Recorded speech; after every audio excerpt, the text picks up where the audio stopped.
Have you ever wondered about the key stories and teachings from the book of Genesis? The book of Genesis is the first book of the Bible and is foundational to the understanding of the rest of the Bible. It sets the stage for everything that follows, laying out the creation of the world, the fall of man, and God's plan for redemption. Let's delve into some of these key stories and teachings together. Genesis opens with the grand proclamation, "In the beginning, God created the heavens and the earth." This statement sets the stage for the extraordinary narrative of creation, revealing profound insights into God's power, wisdom, and the significance of each day of creation. Over the first 3 days, God demonstrates his authority over time and space. He creates light, separating day from night, illustrating his sovereignty over the fabric of time. He then partitions the waters to form the sky and the sea, affirming his control over all spatial elements. On the fourth and fifth days, God fills these spaces with life.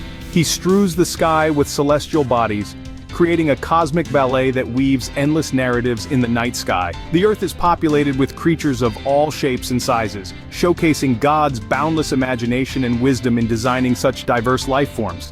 The creation of man and woman in his own image on the sixth day signifies the pinnacle of his creative work. It is a profound testament to our unique role in the cosmos and our inherent dignity bestowed by our Creator.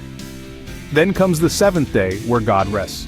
This is not indicative of fatigue, as God, being omnipotent, does not tire. Rather, it symbolizes completion and perfection.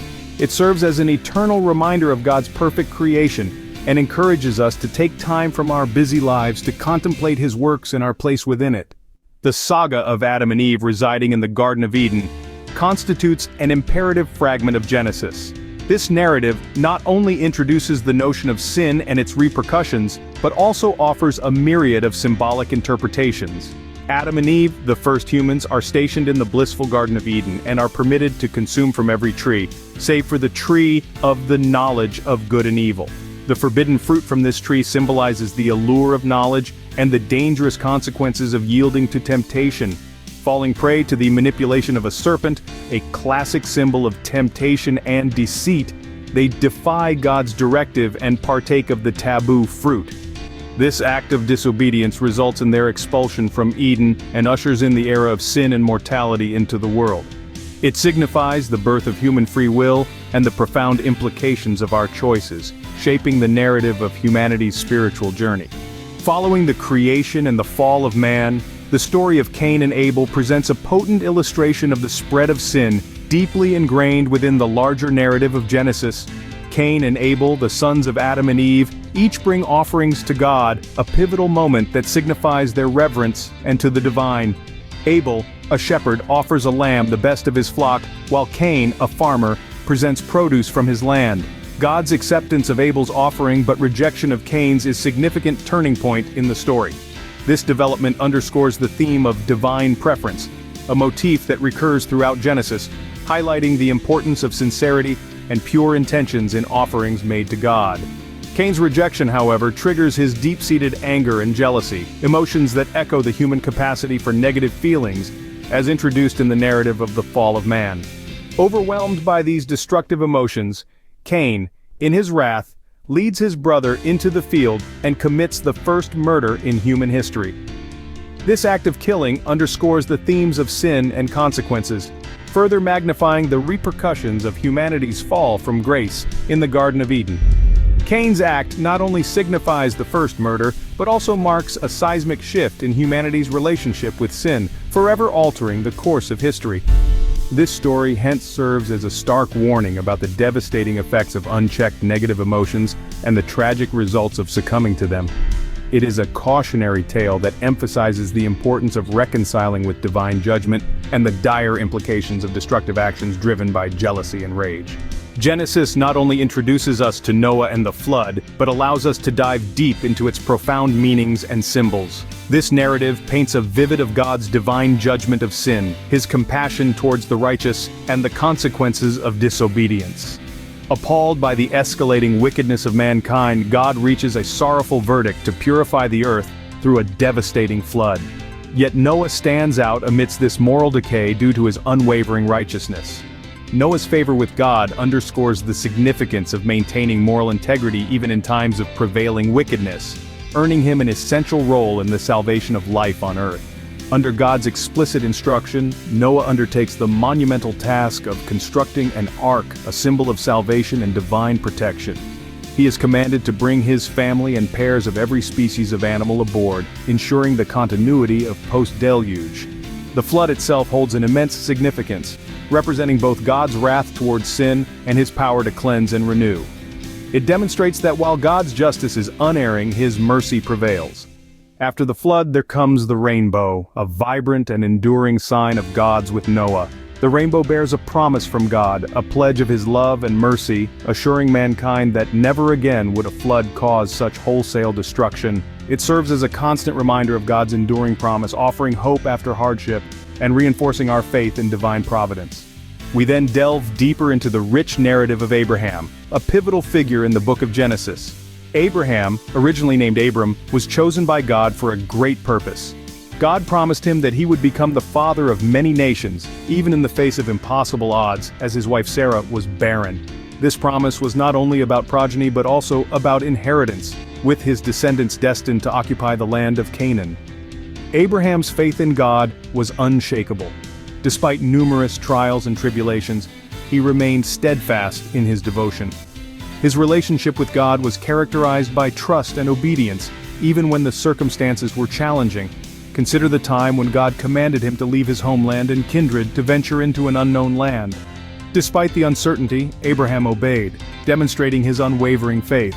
The journey that Abraham embarked on was symbolic. It signifies trust in divine guidance and the willingness to surrender personal comfort for a higher cause. His journey stands as a testament to his faith, teaching us about sacrifice, obedience, and trust in God's providence. However, Abraham's faith was not without trials. It was put to the ultimate test when God asked him to sacrifice his son Isaac.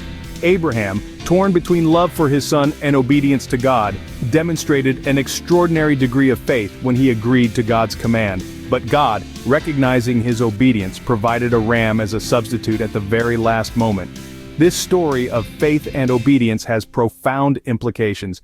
Abraham's actions influenced future generations, shaping the faith and practices of many nations. His descendants, as promised by God, multiplied and became great nations. The story of Abraham serves as a lesson in faith, obedience, and patience. It offers insights into his responses to trials, from dealing with barrenness to the command to sacrifice his son.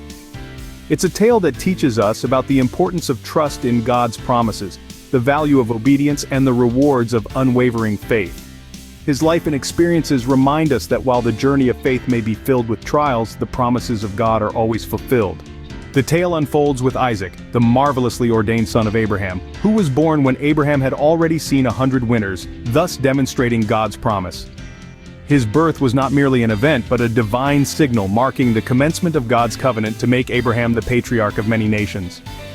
Isaac took Rebekah as his wife, and they were blessed with twin sons, Esau and Jacob. Jacob, in a startling turn of events, deceived his father Isaac with the aid of his mother Rebekah to secure the blessing that was rightfully Esau's. Fearing Esau's vengeance, Jacob embarked on a journey to his uncle's dwelling, where he toiled for several years and took Leah and Rachel as his wives. It was during his journey back that Jacob had a life-altering encounter. He wrestled with God and emerged with a new name, Israel. This wasn't just a change of name but a transformation in Jacob's spiritual journey that symbolized his struggle and perseverance. Haunted by the fear of Esau's revenge, Jacob was taken by surprise when Esau met him not with anger but with open arms, forgiving and embracing him. This was a powerful illustration of reconciliation, showing that even the deepest of wounds can be healed. Let's continue to delve into the intricate tale of Joseph, the favored son of Jacob among his 12. Joseph, the 11th born, was not just another son, he was the apple of his father's eye, a position that stirred jealousy and resentment among his brothers. Overcome by bitterness, they sold Joseph into slavery, sending him off to far-off Egypt. In Egypt, however, Joseph's story took a riveting turn. Despite being enslaved, his unique gift for interpreting dreams caught the eye of the pharaoh. His ability to decipher the pharaoh's puzzling dreams of 7 lean cows devouring 7 fat ones, and of 7 thin ears of grain swallowing 7 healthy ones, positioned him divine intermediary. These dreams, according to Joseph, foretold 7 years of abundance followed by 7 years of famine. Impressed by his insight, Pharaoh elevated Joseph to a position of substantial influence, making him second only to himself. Joseph brilliantly administrated Egypt's resources during the years of plenty, storing excess grain. When famine struck, not only did Egypt survive, but it also became the center of relief for neighboring regions. Among the countless who came seeking aid were the very brothers who had wronged Joseph. However, now a powerful man, and having witnessed the hand of God that guided him through his ordeals, Joseph chose forgiveness. He extended mercy towards his brothers, securing his family's survival in the midst of the famine. This tale of Joseph underscores God's providential care, even amidst adversities. It paints a picture of faith and forgiveness, and a reminder that God can indeed weave good from the threads of evil. Today we've journeyed through the key narratives of the Book of Genesis, from the creation story to the compelling saga of Abraham and Joseph. Each of these stories offers profound insights and lessons, serving as a foundational pillar in understanding the Bible's overarching narrative. Let's briefly recap what we've explored. We began with the creation story, observing the divine power and wisdom of God. We then delved into the lives of Adam and Eve, witnessing the consequences of disobedience. The story of Cain and Abel taught us about jealousy and its destructive potential, while Noah's tale underscored the importance of faith and obedience. The stories of Abraham, Isaac, Jacob, and Joseph showed us the complexity of human relationships, the importance of faith, and the mysterious ways God works in our lives. These narratives are not just stories, they are a part of a bigger picture, a grand mosaic that makes up the Bible. They provide us with a foundational understanding and context for the rest of the scriptures. We encourage you to continue exploring the Bible on your own, diving deep into its chapters and uncovering the rich wisdom it holds. Remember, every time you read the Bible, you are not just reading a book, you are embarking on a journey of understanding, discovery, and spiritual growth. Thank you for joining us on this journey through Genesis. We hope it has deepened your understanding, piqued your interest, and ignited a desire to learn more. Remember, the journey doesn't end here, it's just the beginning. Keep exploring, keep questioning, and keep growing in your faith. Don't forget to subscribe to our channel. Until next time.